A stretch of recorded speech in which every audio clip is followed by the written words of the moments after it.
ನಮಸ್ತೆ ಎಲ್ಲರಿಗೂ ನಿಮ್ಮ ಪ್ರೀತಿಯ ದಿವ್ಯ ಮಾಡುವ ನಮಸ್ಕಾರಗಳು. ಐಗ್ರೀವ ಟ್ರಿಬಲೇಟ್ ಚಾನಲ್ಗೆ ನಿಮ್ಮೆಲ್ಲರಿಗೂ ಸುಸ್ವಾಗತ.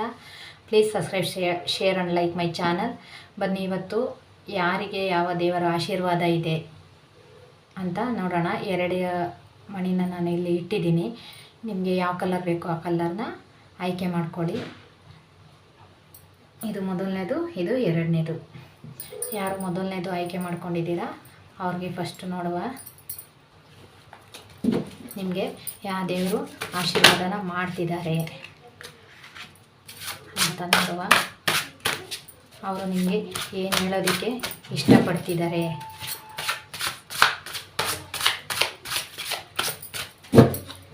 ಬೃಹಸ್ಪತಿ ಬಂದಿದ್ದಾರೆ. ಗುರುಗಳ ಆಶೀರ್ವಾದ ಇದೆ. ಯಾರಾದರೂ ಇಲ್ಲಿ ಎಜುಕೇಷನಲ್ಲಿ ಇದ್ದರೆ ದಯವಿಟ್ಟು ನಿಮ್ಮ ಗುರುಗಳಿಗೆ ವ್ಯಾಲ್ಯೂನ ಕೊಡಿ. ಅವರನ್ನು ಗೌರವದಿಂದ ಗೌರವಿಸಿ.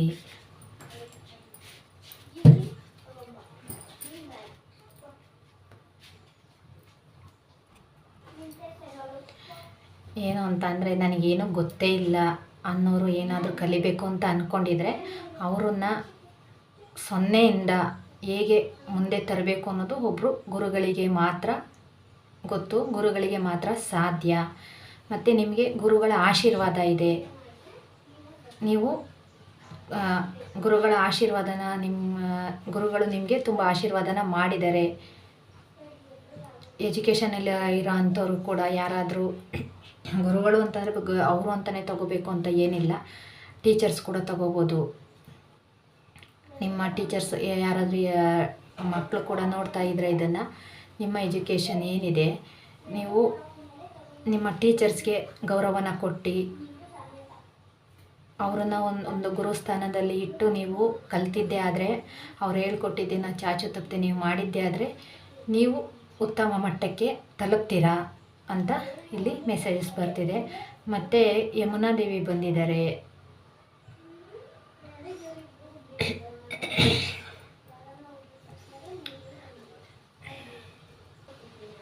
ಕೆಲವರು ನಿಮ್ಮನ್ನು ಇಲ್ಲಿ ನೀರಲ್ಲಿರೋ ಮೀನು, ನೀರಷ್ಟೇ ಗೊತ್ತು, ನೀರನ್ನು ಬಿಟ್ಟು ಬೇರೆ ಏನೂ ಗೊತ್ತಿಲ್ಲ ಅಂತ ಅಂದ್ಕೊಂಡಿದ್ದಾರೆ.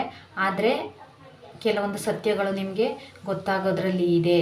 ಕೆಲವೊಂದು ಸತ್ಯಗಳು ನಿಮ್ಮ ಕಣ್ಣೆದುರಿಗೆ ನಿಮಗೆ ಕಾಣುತ್ತೆ ಅನ್ನೋದು ಕೂಡ ಇಲ್ಲಿ ಬರ್ತಿದೆ. ಮತ್ತು ಎಲ್ಲೋ ಒಂದು ಕಡೆ ನದಿ ತುಂಬಿ ಹರಿದು ಮೀನುಗಳೆಲ್ಲ ದಡಕ್ಕೆ ಬಂದು ಸೇರೋವಂಥ ಸಾಧ್ಯತೆ ಕೂಡ ಇದೆ.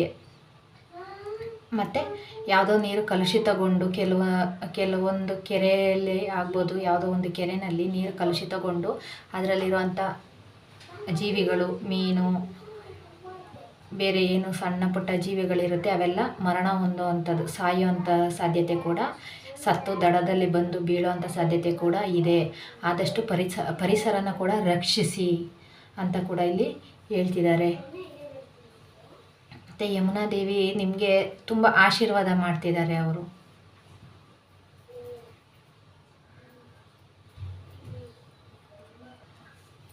ಇಲ್ಲಿ ಧ್ಯಾನ ಕೂಡ ಮಾಡಬೇಕಾಗುತ್ತೆ. ನೀವು ಮೆಡಿಟೇಷನ್ ಕೂಡ ಮಾಡಿ. ಮೆಡಿಟೇಷನಿಂದ ಕೂಡ ನಿಮಗೆ ಒಂದು ಒಳ್ಳೆ ಗ್ರೋತ್ ಆಗುತ್ತೆ. ಎಜುಕೇಷನಲ್ಲಿ ತುಂಬ ಹೆಲ್ಪ್ ಆಗುತ್ತೆ. ನೀವು ಸರಿಯಾದ ದಾರಿನಲ್ಲಿ ಹೋಗ್ತಾ ಇದ್ದೀರಾ. ನೀವು ಏನು ಮಾಡ್ತಾ ಇದ್ದೀರಾ ಅದು ಸರಿಯಾದ ದಾರಿನಲ್ಲಿ ಮುಂದುವರ್ಸ್ಕೊಂಡು ಹೋಗ್ತಾ ಇದ್ದೀರಾ. ಹೀಗೆ ಮುಂದುವರ್ಸ್ಕೊಂಡು ಹೋಗಿದ್ದೆ ಆದರೆ ನೀವು ಒಂದು ಉತ್ತಮ ಸ್ಥಾನಕ್ಕೆ ತಲುಪ್ತೀರಾ ಅಂತ ಕೂಡ ಇಲ್ಲಿ ಹೇಳ್ತಿದ್ದಾರೆ. ಧ್ಯಾನ ಅನ್ನೋದು ಯಾವ ಮಟ್ಟದಲ್ಲಿ ಅಂತ ಅಂದರೆ ಎಂಥ ವ್ಯಕ್ತಿನ ಕೂಡ ಒಂದು ಸರಳತೆಗೆ ತಂದು ನಿಲ್ಲಿಸುತ್ತೆ. ಎಷ್ಟೇ ಕೋಪ ಇದ್ದರೂ, ಎಷ್ಟೇ ಬೇಜಾರಿದ್ರೂ, ಏನೇ ಇದ್ದರೂ ಧ್ಯಾನ ಅನ್ನೋದು ಒಬ್ಬ ವ್ಯಕ್ತಿಯನ್ನು ಒಂದು ಉತ್ತಮ ಸ್ಥಾನಕ್ಕೆ ಏರಿಸುತ್ತೆ. ಒಬ್ಬ ವ್ಯಕ್ತಿಯ ವ್ಯಕ್ತಿತ್ವನ ತೋರಿಸುತ್ತೆ. ಆ ವ್ಯಕ್ತಿ ಎಂಥ ಪರಿಸ್ಥಿತಿಯಲ್ಲೇ ಇರಲಿ, ಧ್ಯಾನ ಅನ್ನೋದು ಆ ವ್ಯಕ್ತಿಯ ವ್ಯಕ್ತಿತ್ವನ ಒಂದು ಉತ್ತಮ ಮಟ್ಟಕ್ಕೆ ತಂದು ನಿಲ್ಲಿಸುತ್ತೆ.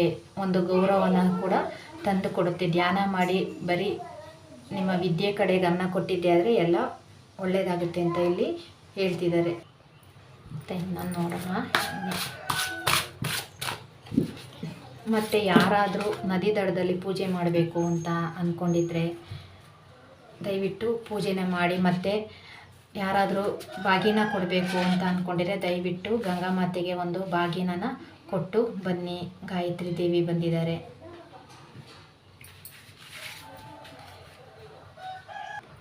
ನಿಮಗೆ ಎಲ್ಲ ದೇವರ ಆಶೀರ್ವಾದ ಇದೆ. ತಾಳ್ಮೆಯಿಂದರಿ, ಪೀಸ್ ಆಫ್ ಮೈಂಡ್ ಆಗಿರಿ. ಮೈಂಡನ್ನು ಕ್ಲಿಯರಾಗಿ ಇಟ್ಕೊಳ್ಳಿ. ಮೈಂಡಲ್ಲಿ ಬೇರೆ ಏನನ್ನು ಇಟ್ಕೊಳ್ಳೋದಕ್ಕೆ ಹೋಗಬೇಡಿ. ನಿಮ್ಮ ಕ್ರಿಯೇಟಿವಿಟಿ ಕಡೆ ನೀವು ಗಮನನ ಕೊಡಿ. ಇಲ್ಲಿ ಜಾಸ್ತಿ ಗೊತ್ತಿಲ್ಲ, ಎಜುಕೇಷನ್ ಕಡೆನೇ ಬರ್ತಿದೆ. ಆ ಎಜುಕೇಷನ್ ಎನರ್ಜಿನೇ ಬರ್ತಿದೆ, ವಿದ್ಯೆ ಎನರ್ಜಿನೇ ಕೂಡ ಬರ್ತಿದೆ ಇಲ್ಲಿ. ಅದರಿಂದ ಇದು ಸ್ಟೂಡೆಂಟ್ಸು ಕೂಡ ಆಗಿರ್ಬೋದು. ದಯವಿಟ್ಟು ನಿಮ್ಮ ಮೈಂಡನ್ನು ಸ್ಟ್ರೆಸ್ಸಲ್ಲಿ ಇಡೋದಕ್ಕೆ ಹೋಗಬೇಡಿ. ಮೈಂಡನ್ನು ಫುಲ್ ಫ್ರೀಯಾಗಿಟ್ಟು ಪೀಸ್ ಆಫ್ ಮೈಂಡಲ್ಲಿದ್ದು ನೀವು ನಿಮ್ಮ ಎಜುಕೇಷನ್ ಕಡೆ, ನಿಮ್ಮ ಕ್ರಿಯೇಟಿವಿಟಿ ಕಡೆ ಗಮನ ಕೊಟ್ಟಿದ್ದೆ ಆದರೆ ಒಂದು ಒಳ್ಳೆ ಆಪರ್ಚುನಿಟಿ ನಿಮಗೆ ಬರುತ್ತೆ. ಎಲ್ಲ ದೇವರ ಆಶೀರ್ವಾದ ಕೂಡ ನಿಮಗೆ ಇಲ್ಲಿ ಇದೆ. ಕೆಲವರು ಅರ್ಧನಾರೀಶ್ವರರ ಅರ್ಧನಾರೀಶ್ವರರ ಆಶೀರ್ವಾದ ಕೂಡ ಇದೆ. ಭೂಮಿ ತಾಯಿಯ ಆಶೀರ್ವಾದ ಕೂಡ ಇಲ್ಲಿ ಇದೆ. ಅರ್ಧನಾರೀಶ್ವರರು, ಭೂಮಿ ತಾಯಿಯವರು ಏನು ಹೇಳ್ತಿದ್ದಾರೆ, ಕೆಲವರು ಫ್ಯಾಮಿಲಿ ಲೈಫಲ್ಲಿ ತುಂಬ ಸಫರ್ ಮಾಡ್ತೀರಾ ಅಂಥವ್ರು ಕೂಡ ಇಲ್ಲಿ ಈ ರೀಡಿಂಗ್ನ ನೋಡ್ತಿರ್ಬೋದು. ನೀವು ಏನು ಫ್ಯಾಮಿಲಿ ಲೈಫಲ್ಲಿ ಸಫರ್ ಮಾಡ್ತಾ ಇದ್ದೀರಾ, ಆ ಸಫರ್ಗೆ ಈಶ್ವರ ಪಾರ್ವತಿನೇ ಅರ್ಧನಾರೀಶ್ವರರ ರೂಪದಲ್ಲಿ ಬಂದು ನಿಮ್ಮ ಏನು ಸಫರಿಂಗ್ ಇದೆ ಅದನ್ನು ಕ್ಲೆನ್ಸ್ ಮಾಡ್ತಾರೆ, ಅದನ್ನು ಸರಿ ಮಾಡ್ತಾರೆ. ನೀವು ಅರ್ಧನಾರೀಶ್ವರರ ರೂಪದಲ್ಲಿ ನಿಮ್ಮ ಹಸ್ಬೆಂಡ್ ಆ್ಯಂಡ್ ವೈಫ್ ಇರ್ಬೋದು, ಗಂಡ ಹೆಂಡತಿ ಅಂತ ಏನಿದ್ದೀರಾ ಅವರು, ನೀವು ನಿಮ್ಮ ಜೋಡಿ ದೇವರೇ ಸೃಷ್ಟಿಸಿರುವ ಜೋಡಿ. ಅದರಿಂದ ನಿಮ್ಮನ್ನು ಯಾರು ದೂರ ಮಾಡೋದಕ್ಕಾಗೋದಿಲ್ಲ. ನೀವಿಬ್ಬರು ಒಂದೇ ಅಂತ ಇಲ್ಲಿ ಕೂಡ ಅವರು ಹೇಳ್ತಿದ್ದಾರೆ. ಆದರೆ ಭೂಮಿ ತಾಯಿಗೆ ಏನು ಬೇಕು, ತಾಳ್ಮೆ ಅನ್ನೋದು ಬೇಕು. ಭೂಮಿ ತಾಯಿಯ ತಾಳ್ಮೆ ನಿಮ್ಮಲ್ಲಿ ಇದ್ದಿದ್ದೇ ಆದರೆ ನಿಮ್ಮ ಫ್ಯಾಮಿಲಿನಲ್ಲಿ ಏನೇ ಇವಾಗ ಯಾವುದೇ ಸಫರಿಂಗ್ ನಡೀತಾ ಇದ್ರೂ ಆ ಸಫರಿಂಗ್ನ ನಾನು ಸರಿ ಮಾಡ್ತೀನಿ, ನಾವು ಸರಿ ಮಾಡ್ತೀವಿ. ತಾಯಿಯ ಕರ್ತವ್ಯ ಏನು, ಮಕ್ಕಳು, ಮನೆ ಅಷ್ಟೇ. ಅದರ ಕಡೆ ನಿಮ್ಮ ಗಮನನ ಕೊಟ್ಟು ನೀವು ನಿಮ್ಮ ಕರ್ತವ್ಯದ ಕಡೆ ಗಮನ ಕೊಟ್ಟಿದ್ದೆ ಆದರೆ ನಿಮ್ಮ ಮನೆಗೆ ಲಕ್ಷ್ಮಿಯ ಆಗಮನ ಆಗುತ್ತೆ, ಅರ್ಧನಾರೀಶ್ವರರ ಆಗಮನ ಆಗುತ್ತೆ. ತಾಯಿ ಲಕ್ಷ್ಮೀ ದೇವಿಗೆ ಆಶೀರ್ವಾದ ಕೂಡ ನಿಮಗೆ ಇದೆ. ಎಲ್ಲನೂ ನಿಮ್ಮ ಬಳಿ ಬಂದು ಸೇರುತ್ತೆ ಅಂತ ಇಲ್ಲಿ ಹೇಳ್ತಿದ್ದಾರೆ. ಮತ್ತು ಕೆಲವರಿಗೆ ನಮಗೆ ಒಳ್ಳೆ ಪಾರ್ಟ್ನರ್ ಸಿಗ್ತಾರಾ ಅಂತ ಕೇಳ್ತಿರೋರಿಗೆ, ಹೌದು, ನಿಮಗೆ ಒಳ್ಳೆ ಪಾರ್ಟ್ನರ್ ಸಿಗ್ತಾರೆ. ನಿಮ್ಮ ಕುಂಡಲಿನಿ ಎನರ್ಜಿನ ರೈಸ್ ಮಾಡ್ಕೊಳ್ಳಿ, ಧ್ಯಾನನ ಮಾಡಿ ಅಂತ ಕೂಡ ಇಲ್ಲಿ ಹೇಳ್ತಿದ್ದಾರೆ. ನಿಮ್ಮ ಫ್ಯಾಮಿಲಿ ಲೈಫಲ್ಲಿ, ನಿಮ್ಮ ಲವ್ ಲೈಫಲ್ಲಿ ಉತ್ತಮ ಬದಲಾವಣೆ ಬರ್ತಿದೆ. ಆ ಬದಲಾವಣೆಯ ಕಡೆ ಗಮನ ಕೊಡಿ. ಬೇರೆ ಯಾವುದ್ರ ಕಡೆಯಿಂದ ನೀವು ಯೋಚನೆ ಮಾಡಬೇಡಿ. ಒಂದು ಒಳ್ಳೆಯ ಉತ್ತಮವಾದಂಥ ಒಂದು ಬದಲಾವಣೆ ನಿಮ್ಮ ಜೀವನದಲ್ಲಿ ಬರ್ತಾ ಇದೆ.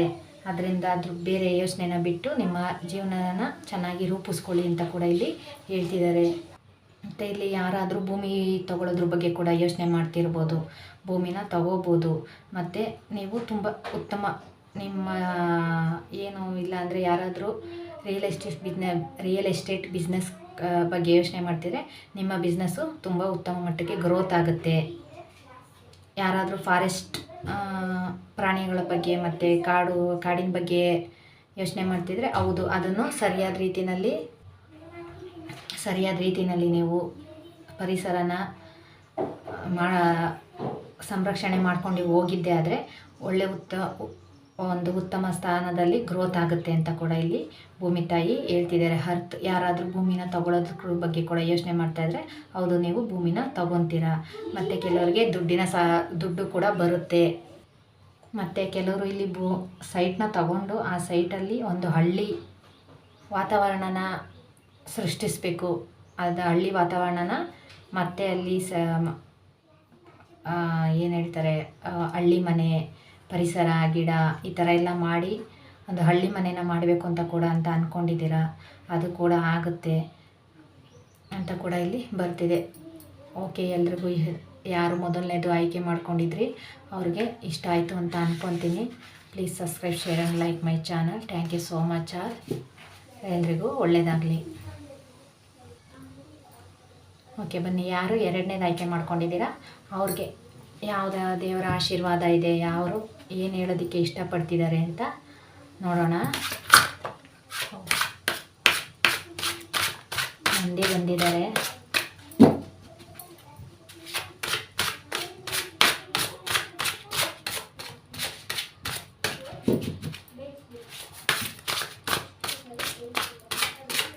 ಶಿವ, ನಂದಿ ಜೊತೆ ಶಿವ ಕೂಡ ಬರ್ತಿದ್ದಾರೆ. ಇಲ್ಲಿ ನನಗೆ ಗೊತ್ತಿಲ್ಲ, ಚಿಕನ್ ಸ್ವಾಮಿ ಎನರ್ಜಿ ಕೂಡ ಬರ್ತಿದೆ. ಅವರು ಕೂಡ ಬಸವನ ರೂಪದಲ್ಲಿ ಕಾಣಿಸ್ತಾರೆ. ಅವರು ಕೂಡ ಯಾರಾದರೂ ಅವ್ರ ಹತ್ರ ನಿಮ್ಮ ಬೇಡಿಕೆನ ಇಟ್ಟಿದ್ದೇ ಆದರೆ ಅವರು ನಿಮ್ಮ ಕಷ್ಟಗಳನ್ನು ಪರಿಹಾರ ಮಾಡ್ತೀನಿ ಅಂತ ಕೂಡ ಇಲ್ಲಿ ಹೇಳ್ತಿದ್ದಾರೆ. ಸದ್ಯದಲ್ಲೇ ನಿಮ್ಮ ಕಷ್ಟಗಳನ್ನು ಪರಿಹಾರ ಮಾಡ್ತೀನಿ ಅಂತ ಕೂಡ ಇಲ್ಲಿ ಹೇಳ್ತಿದ್ದಾರೆ. ಮತ್ತು ಯಾರಾದರೂ ಹಸುಗಳನ್ನ ತಗೋಬೇಕು ಅಂತ ಅಂದ್ಕೊಂಡಿದ್ರೆ, ಹಸುಗಳನ್ನ ತಗೊಂಡು ಸಾಕಬೇಕು, ಫಾರ್ಮ್ ಮಾಡಬೇಕು ಅಂತ ಅಂದ್ಕೊಂಡಿದ್ರೆ ಅವ್ರಿಗೂ ಕೂಡ ಒಳ್ಳೆಯದಾಗುತ್ತೆ, ಮಾಡಿ ಅಂತ ಹೇಳ್ತಿದ್ದಾರೆ. ಕೆಲವ್ರ ಮನೆಯಲ್ಲಿ ಹಸುಗಳಿಗೆ ಏನಾದರೂ ಸಮಸ್ಯೆ ಇದ್ದರೆ ಅದ್ರ ಕಡೆ ನೋಡಿ ಪ್ರಾಣಿಗಳ ಬಗ್ಗೆ ಎಚ್ಚರ ವಹಿಸಿ ಅಂತ ಕೂಡ ಇಲ್ಲಿ ಬರ್ತಿದೆ. ಹಸುಗಳಿಗೆ ನಿಮ್ಮ ಕೈಲಾದಷ್ಟು ದಾನ ಕೊಡಿ. ನಿಮ್ಮ ಮನೆಯಲ್ಲಿ ಇಲ್ಲ ಅಂದರೆ ಅಕ್ಕಪಕ್ಕದ ಮನೆಯಲ್ಲಿ ಹಸು ಇದ್ದರೆ ಅಥವಾ ನಿಮ್ಮ ಮನೆ ಹತ್ರ ಯಾವುದಾದ್ರೂ ಹಸು ಬಂದರೆ ಆ ಹಸುಗೆ ಅಕ್ಕಿ, ಹಣ್ಣು ಏನಾದರೂ ಒಂದು ಆಹಾರನ ಕೊಡಿ. ಅದರಿಂದ ಕೂಡ ನಿಮಗೆ ಒಳ್ಳೆಯದಾಗುತ್ತೆ. ನಿಮ್ಮ ಕಷ್ಟ ಏನಿದೆ ಅದಕ್ಕೆ ನಿವಾರಣೆ ಆಗುತ್ತೆ ಅಂತ ಕೂಡ ಹೇಳ್ತೀರಿ. ಕೆಲವರು ನಂದಿ ಬೆಟ್ಟಕ್ಕೆ ಕೂಡ ಹೋಗ್ಬೋದು, ನಂದಿ ಹಿಲ್ಸ್ಗೆ ಕೂಡ ಹೋಗ್ಬೋದು ಅಂತ ಇಲ್ಲಿ ಅನ್ನಿಸ್ತಿದೆ. ಮತ್ತು ದುಡ್ಡಿನ ಬಗ್ಗೆ ಯಾರಾದರೂ ಯೋಚನೆ ಮಾಡ್ತಿದ್ರೆ ದಯವಿಟ್ಟು ಲಕ್ಷ್ಮಿನ ಪೂಜೆ ಮಾಡಿ. ಆಮೆನ ಮನೆಯಲ್ಲಿ ತಂದಿಟ್ಟು, ಆಮೆದು ಒಂದು ಚಿಕ್ಕದು ಗಾಜಿಂದಾದರೂ ಸರಿ, ತಾಮ್ರದಾದರೂ ಸರಿ, ಅದನ್ನು ತಂದಿಟ್ಟು ಒಂದು ಬಟ್ಲಿನಲ್ಲಿ ಇಟ್ಟು ಅದಕ್ಕೆ ನೀರು ಹಾಕಿ ಅರಿಶಿನ ಕುಂಕುಮನ ಇಟ್ಟು ಕೆಂಪು ಹೂವನ್ನ ಇಟ್ಟು ದಿನ ಪೂಜೆ ಮಾಡ್ತಾ ಬಂದರೆ ನಿಮ್ಮ ಮನೆಯಲ್ಲಿ ಏನು ಹಣಕಾಸಿನ ಸಮಸ್ಯೆ ಇದೆ ಅದು ಕೂಡ ಪರಿಹಾರ ಆಗುತ್ತೆ ಅಂತ ಕೂಡ ಇಲ್ಲಿ ಬರ್ತಿದೆ. ಮತ್ತು ಲಕ್ಷ್ಮಿಗೆ ತಾವರೆ ಹೂವನ್ನ ಇಟ್ಟು ಪೂಜೆ ಮಾಡಿದ್ರು ಕೂಡ ಲಕ್ಷ್ಮಿ ಕಟಾಕ್ಷ ನಿಮ್ಮ ಮೇಲೆ ಆಗುತ್ತೆ. ಲಕ್ಷ್ಮಿ ನಿಮ್ಮ ಮನೆಗೆ ಬರ್ತಾರೆ, ಶ್ರೀ ಮಹಾಲಕ್ಷ್ಮಿ ಅವರು ನಿಮ್ಮ ಮನೆಗೆ ಬರ್ತಾರೆ ಅಂತ ಕೂಡ ಇಲ್ಲಿ ಹೇಳ್ತಿದೆ. ಗೊತ್ತಿಲ್ಲ ನನಗೆ, ಇಲ್ಲಿ ಶ್ರೀಕೃಷ್ಣ ಪರಮಾತ್ಮನ ಎನರ್ಜಿ ಬರ್ತಿದೆ. ಶ್ರೀಕೃಷ್ಣ ಪರಮಾತ್ಮರು ನಿನ್ನ ಏನೇ ಕಷ್ಟ ಕಾರ್ಪಣ್ಯಗಳನ್ನು ನನ್ನ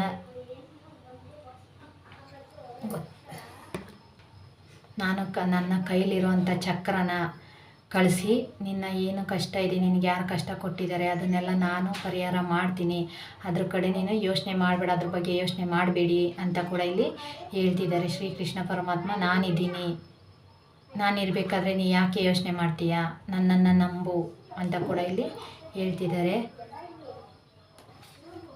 ಧನ್ವಂತ್ರಿ ಅವರು ಬಂದಿದ್ದಾರೆ. ಕೆಲವ್ರಿಗೆ ಇಲ್ಲಿ ಹೆಲ್ತ್ ಇಶ್ಯೂ ಆಗಿ ಮೆಡಿಷನಲ್ಲಿ ಕೂಡ ನಿಮಗೆ ಹೆಲ್ತ್ ಪ್ರಾಬ್ಲಮ್ ಸರಿ ಹೋಗ್ತಿಲ್ಲ ಅಂತ ಅಂದರೆ ಆ ದೇವರೇ ನಿಮ್ಮ ಹೆಲ್ತನ್ನ ಸರಿ ಮಾಡ್ತೀನಿ, ನಾನು ನಿನ್ನ ಸಮಸ್ಯೆ, ನಿನ್ನ ಆರೋಗ್ಯಕ್ಕೆ ಔಷಧಿಯನ್ನು ಕೊಡ್ತೀನಿ ಅಂತ ಕೂಡ ಇಲ್ಲಿ ಹೇಳ್ತಿದ್ದಾರೆ. ಮತ್ತು ಯಾರಾದರೂ ಹೆಲ್ತ್ ಪ್ರಾಬ್ಲಮ್ ಆಗಿದೆ ದಯವಿಟ್ಟು ಮನೆಯಲ್ಲಿ ನಿಮ್ಮ ಮನೆ ದೇವರೇನಿದೆ ಆ ಮನೆ ದೇವರಿಗೆ ಒಂದು ಹರಕೆನ ಕಟ್ಕೊಳ್ಳಿ. ಆ ದೇವರೇ ನಿಮಗೆ ಒಂದು ಮೆಡಿಸನ್ ರೂಪದಲ್ಲಿ ನಿಮ್ಮ ಆರೋಗ್ಯದಲ್ಲಿ ಏನು ಸಮಸ್ಯೆ ಆಗಿದೆ ಅದನ್ನು ಪರಿಹಾರ ಮಾಡ್ತಾರೆ ಅಂತ ಇಲ್ಲಿ ಚಾನಲ್ ಆಗ್ತಿದೆ. ಕೆಲವರು ಮೆಡಿಕಲಲ್ಲಿ ವರ್ಕ್ ಮಾಡ್ತಿರೋ ಅಂಥವ್ರು ಒಂದು ಏನು ಹೇಳ್ತಾರೆ, ಮೆಡಿಕಲ್ ಸೈನ್ಸಲ್ಲಿ ಏನು ವರ್ಕ್ ಮಾಡ್ತಿರೋರು ಕೆಲವೊಂಥವ್ರು ಅದರಲ್ಲಿ ಮಾಸ್ಟರ್ ಅವಾರ್ಡ್ ಕೂಡ ತಗೋಬೋದು. ಮೆಡಿಕಲಲ್ಲಿ ಏನಾದರೂ ಹೊಸ್ದಾಗಿ ಅವರೇ ಒಂದು ಮೆಡಿಸನ್ನ ಸೃಷ್ಟಿ ಮಾಡಿ ಕೂಡ ಕಂಡಿಡ್ದು ಕೂಡ ಒಂದು ಅವಾರ್ಡನ್ನು ತಗೋಬೋದು. ಯಾವುದೇ ಕಾಯಿಲೆ ಇದ್ದರೂ ಅದು ಪ್ರತಿಯೊಂದಕ್ಕೂ ಒಂದು ಮೆಡಿಸನ್ ಅಂತ ಇದೆ. ವೈದ್ಯರ ಕೈಯಲ್ಲಿ ಇಲ್ಲದೆ ಇರೋ ಮೆಡಿಸನ್ನು ಭಗವಂತನ ಹತ್ರ ಇದೆ. ವೈದ್ಯರು ಸರಿ ಮಾಡೋಕ್ಕಾಗದೇ ಇರೋ ಅಂಥದ್ದನ್ನು ಭಗವಂತ ನಾನು ಸರಿ ಮಾಡ್ತೀನಿ, ನನ್ನಲ್ಲಿ ನಂಬಿಕೆ ಇಡು, ನನ್ನನ್ನು ನಂಬು. ಹಾಗೆ ಇಲ್ಲದೇ ಇರೋ ಯಾವುದೇ ಕಾಯಿಲೆ ಇರ್ಬೋದು, ಪ್ರತಿಯೊಂದಕ್ಕೂ ಒಂದು ಔಷಧಿ ಇದೆ. ಅದು ನಿಮ್ಮ ಮನಸ್ಸಿನ ಕಾಯಿಲೆ ಇರ್ಬೋದು, ಇಲ್ಲ ನಿಮ್ಮ ದೈಹಿಕವಾಗಿ ಇರ್ಬೋದು, ಮಾನಸಿಕವಾಗಿ ಇರ್ಬೋದು, ಯಾವುದೇ ಸಮಸ್ಯೆ ಇದ್ದರೂ ಅದಕ್ಕೆ ಭಗವಂತನ ಹತ್ರ ಪರಿಹಾರ ಇದೆ. ಭಗವಂತನ ಮೊರೆ ಹೋಗಿ ನಾನು ನಿಮ್ಮನ್ನು ಕಾಪಾಡ್ತೀನಿ ಅಂತ ಇಲ್ಲಿ ಧನ್ವಂತ್ರಿ ಅವರು ಹೇಳ್ತಿದ್ದಾರೆ.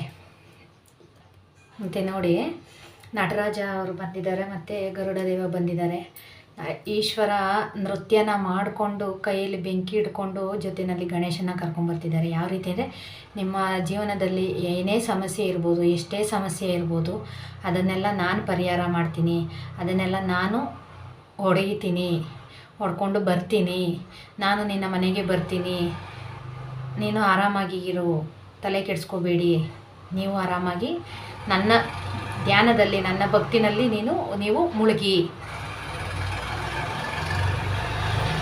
ಅಂತ ಹೇಳ್ತಿದ್ದಾರೆ. ಮತ್ತು ಗಣೇಶ ಬರ್ತಿದ್ದಾರೆ, ವಿಘ್ನ ವಿನಾಶಕ ಬರ್ತಿದ್ದಾರೆ. ನಿಮ್ಮ ಜೀವನದಲ್ಲಿ ಇಲ್ಲಿವರೆಗೂ ಏನೇ ವಿಘ್ನಗಳಾಗಿರ್ಬೋದು ಆ ವಿಘ್ನಗಳನ್ನೆಲ್ಲ ನಾನು ನಾಶ ಮಾಡ್ತೀನಿ ಅಂತ ಗಣೇಶ ಕೂಡ ಇಲ್ಲಿ ಹೇಳ್ತಿದ್ದಾರೆ. ಆದ್ದರಿಂದ ದಯವಿಟ್ಟು ಈಶ್ವರನನ್ನು ಪೂಜೆ ಮಾಡಿ. ಯಾರಾದರೂ ಮನೆ ಹತ್ರದಲ್ಲಿ ಈಶ್ವರನ ದೇವಸ್ಥಾನ ಇದ್ದರೆ ಹೋಗಿದ್ದು ಬನ್ನಿ, ಅಭಿಷೇಕ ಕೊಟ್ಟು ಬನ್ನಿ, ಪೂಜೆ ಮಾಡಿಸಿ ಬನ್ನಿ. ಇಲ್ಲ ಗಣೇಶನ ದೇವಸ್ಥಾನ ಇದ್ದರೆ ಗಣೇಶನ ದೇವಸ್ಥಾನಕ್ಕೆ ಹೋಗಿ ಪೂಜೆ ಮಾಡಿಸಿ ಬನ್ನಿ. ಸಂಕಷ್ಟಿ ಮಾಡಿ, ಯಾರಾದರೂ ಸಂಕಷ್ಟಿ ಮಾಡಬೇಕು ಅಂತ ಅಂದ್ಕೊಂಡಿರೋದು ಸಂಕಷ್ಟಿಗಳನ್ನು ಮಾಡಿ, ಸಂಕಷ್ಟ ಚತುರ್ಥಿಯನ್ನು ಮಾಡ್ತಾ ಬಂದಷ್ಟು ನಿಮ್ಮ ಜೀವನದಲ್ಲಿ ಬದಲಾವಣೆಯನ್ನು ಕಾಣ್ತೀರಾ. ಗರುಡ ದೇವರು ಕೂಡ ಬಂದಿದ್ದಾರೆ. ಗರುಡ ದೇವರು ವಿಷ್ಣು ಅವತಾರ ಕೂಡ ಅವರು. ಆದ್ದರಿಂದ ಯಾರಾದರೂ ಇಲ್ಲಿ ಜರ್ನಿ ಹೋಗಬೇಕು, ದೂರ ಜರ್ನಿ ಮಾಡಬೇಕು ಅಂತ ಅಂದ್ಕೊಂಡಿದ್ರೆ ದಯವಿಟ್ಟು ಆದಷ್ಟು ಸೇಫ್ ಆಗಿರಿ. ಬೈಕಲ್ಲಿ ಹೋಗೋವಂಥವ್ರು ಹೆಲ್ಮೆಟ್ ಹಾಕ್ಕೊಳ್ಳಿ, ಕಾರಲ್ಲಿ ಹೋಗೋವಂಥವ್ರು ಸೀಟ್ ಬೆಲ್ಟನ್ನು ಹಾಕ್ಕೊಳ್ಳಿ. ಆದಷ್ಟು ಜರ್ನಿನ ಅವಾಯ್ಡ್ ಮಾಡಿ. ಯಾರಾದರೂ ದೂರ ಜರ್ನಿ ಮಾಡಬೇಕು ಅಂತ ಅಂದ್ಕೊಂಡಿದ್ರೆ ಆದಷ್ಟು ಆ ಜರ್ನಿ ಹೋಗಬೇಕು ಅಂತ ಅಂದ್ಕೊಂಡಿರೋದನ್ನ ಸದ್ಯದ ಸಮಯಕ್ಕೆ ಅವಾಯ್ಡ್ ಮಾಡಿ. ಸದ್ಯಕ್ಕೆ ಯಾವುದೇ ಜರ್ನಿನ ಮಾಡೋದಕ್ಕೆ ಹೋಗಬೇಡಿ.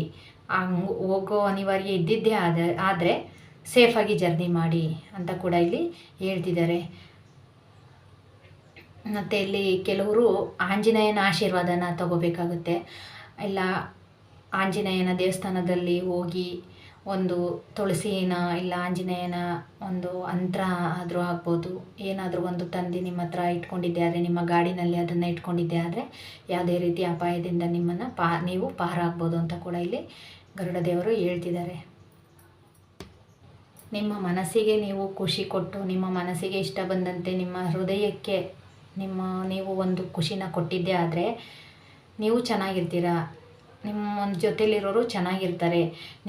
ನಿನ್ನ ಆಸೆಯಂತೆ, ನಿನ್ನ ಇಚ್ಛೆಯಂತೆ ನೀವು ಇರಬೇಕು, ನಿಮ್ಮ ಇಷ್ಟದಂತೆ ನೀವು ಇರಬೇಕು ಅಂತ ಇಲ್ಲಿ ಬರ್ತಿದೆ. ಯಾಕಂದರೆ ಕೆಲವರು ನಿಮ್ಮ ಆಸೆ, ನಿಮ್ಮ ಕನಸುಗಳನ್ನು ನೀವು ಮರೆತು ಇನ್ನೊಬ್ಬರ ಇಷ್ಟಕ್ಕಾಗಿ ನೀವು ಬದುಕ್ತಿರೋರು ಕೂಡ ಇಲ್ಲಿ ಇರ್ಬೋದು. ಆದ್ದರಿಂದ ಮೊದಲು ನಿಮ್ಮನ್ನು ನೀವು ಪ್ರೀತಿಸಿ. ನಿಮಗೆ ಹಾಡು ಕೇಳಬೇಕು ಅಂತ ಅನಿಸುತ್ತಾ ಹಾಡು ಕೇಳಿ, ಡ್ಯಾನ್ಸ್ ಆಡಬೇಕು ಅನಿಸುತ್ತಾ ಡ್ಯಾನ್ಸ್ ಮಾಡಿ. ನಿಮ್ಮ ಆಸೆ, ನಿಮ್ಮ ಕನಸುಗಳ ಕಡೆ ನೀವು ಗಮನನ ಕೊಡಿ. ಬೇರೆದ್ರ ಕಡೆ ನೀವು ಗಮನನ ಕೊಡಬೇಡಿ. ಬೇರೆಯವರು ನಮಗೆ ಗಮನ ಕೊಡಬೇಕು ಅಂದರೆ ನಾವು ಒಂದು ಉತ್ತಮ ಮಟ್ಟದಲ್ಲಿ ಇರಬೇಕು, ನಾವೊಂದು ಉನ್ನತ ಮಟ್ಟದಲ್ಲಿ ಇರಬೇಕು. ನಾವೇನು ಅನ್ನೋದು ಅವ್ರಿಗೆ ಗೊತ್ತಿರಬೇಕು ಅಂದರೆ ನಾವು ಅದನ್ನು ತೋರಿಸ್ಬೇಕು ಅವ್ರಿಗೆ. ಆವಾಗ ಮಾತ್ರ ಬೇರೆಯವರು ನಿಮಗೆ ಬೆಲೆಯನ್ನು ಕೊಡ್ತಾರೆ ಅಂತ ಇಲ್ಲಿ ಚಾನಲ್ ಆಗ್ತಿದೆ. Okay, thank you so much. ಅಲ್ಲಿ ಇಷ್ಟ ಆಯಿತು ಅಂತ ಅಂದ್ಕೊತೀನಿ. ಪ್ಲೀಸ್ ಇಷ್ಟ ಆದರೆ ಮಾತ್ರ ತೊಗೊಳ್ಳಿ. ಓನ್ಲಿ ಜನರಲ್ ರೀಡಿಂಗ್ ಆಗಿರುತ್ತೆ. ಇಷ್ಟ ಆಗಿಲ್ಲ ಅಂದರೆ ಬೇಡ. ಓಕೆ, ಎಲ್ರಿಗೂ ಒಳ್ಳೆಯದಾಗಲಿ. ಪ್ಲೀಸ್